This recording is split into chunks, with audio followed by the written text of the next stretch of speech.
Fear takes over once again in France, in the West, and they have used fear once again. We will talk about it in a few seconds, but look, this is in Canada, currently in Toronto, the case of St. Jean-Eau's smallpox in Toronto. Authorities are urging citizens to get vaccinated.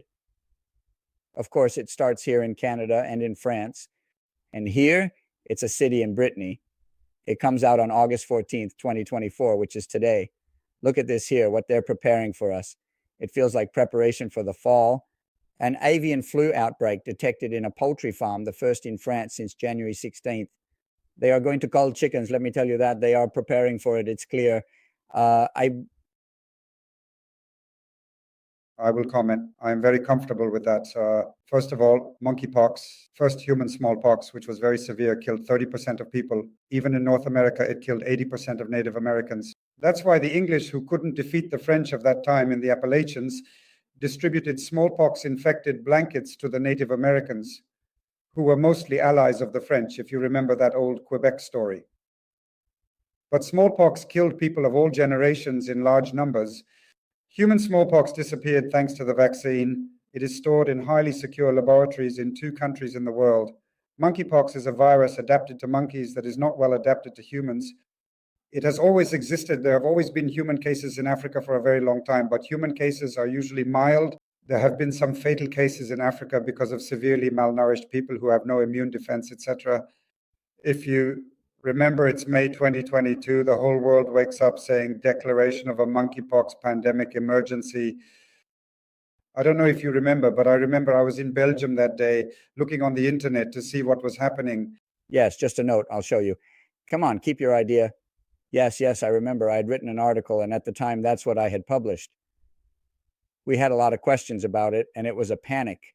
What was really surprising was that this smallpox, the ECA, had exploded on the same day in 10 or 15 different countries all around the world, in Australia, Sweden, and Canada.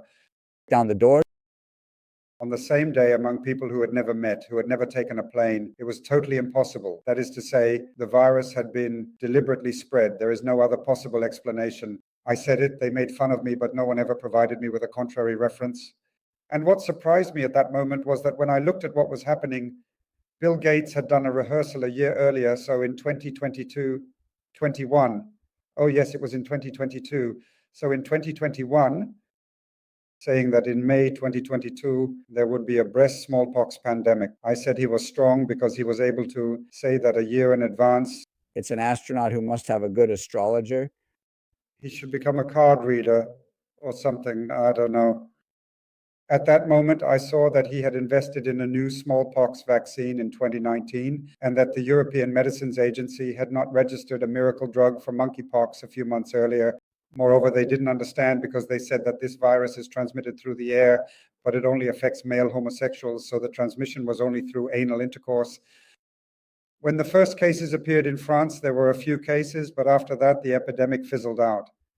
It only affected male homosexuals, and the lesions were like monkeypox, similar to some human cases seen in Africa, with generalized vesicles.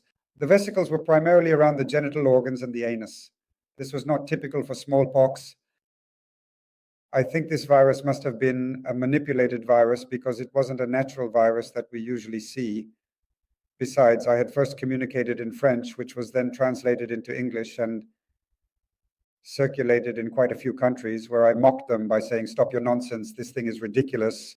Unfortunately, there were some victims and we must pay tribute to them, but all of this fizzled out shortly after. Now it's starting again. They're bringing it up to scare us. After avian flu. Avian flu is a flu virus adapted to birds, and avian flu viruses can be. Some strains can be quite dangerous for birds, poultry, and chicken farms, but they do not have the genes to transmit well in humans. They are adapted to poultry and not to humans. That's why Bill Gates, Anthony Fauci, and others funded studies in laboratories for many viruses that were dangerous to animals, trying to make them dangerous to humans and able to transmit. They never really succeeded with avian flu because I remember it's been 15 years or more. It was around the time of the flu pandemic in China. There had been a few avian flu alerts around the world in the Netherlands and other countries. Human deaths could be counted on one hand. It was a chicken farmer in the Netherlands who had farms with thousands of chickens and who would enter a barn and inhale chicken particles in large quantities. And when they had an episode of avian flu, they inevitably inoculated and inhaled astronomical quantities of the virus. Some farmers have developed severe forms, and a very small number have died, but it has never been a pandemic. So what scares me is that I know in the United States, in laboratories, there have been reports about this. They have in test tubes some engineered viruses that could be very dangerous for humans. Is that what they have in mind? What scares me a little is that they start saying, watch out, everyone is going to die from avian flu, that Europe has already ordered tens of millions of vaccine doses, even though there have been 0 human cases. Not long ago, I was watching a show in English on American TV where there was an expert who said that a few chickens had died in the United States, but there wasn't even a single human case yet. He warned that this virus is going to be very nasty. It's going to kill half of the humans. When someone tells me that a virus is going to kill more than half of the people, I feel very reassured. Well, yes, normally it's quite fast, but here we see it. As far as I know from the WHO, World Health Organization, it's from July 29th, so it's recent. Miracle Beard, once again, we have a solution coming. So, launching a new initiative to accelerate once again. It takes fear to speed all this up to justify the vaccine. Once again, the Rennes Messengers vaccines, which are not really vaccines. Rennes Messengers has never made vaccines. It's a dangerous product that is ineffective. Who are they? Then, just to finish, why do I say that when we say a virus kills at 50 to 80%, it reassures me?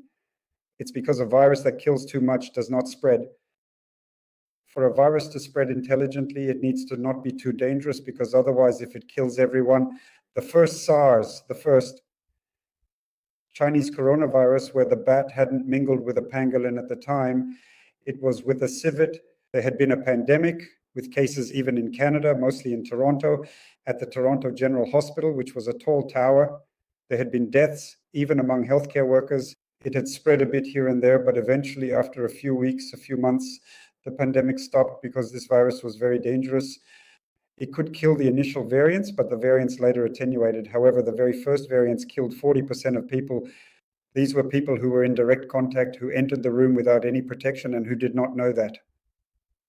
The people were infected, but a virus that is too dangerous, as we've seen in global demonstrations, flops. It spreads a little, then the new variants become less and less virulent, and the initial highly virulent variants kill too many people too quickly, so it doesn't spread. And we want to remind you that this, what you're saying, by the way, for those who don't know, and before the media tries to debunk it, this is real science. This is the mechanics of viruses. This is how a virus works.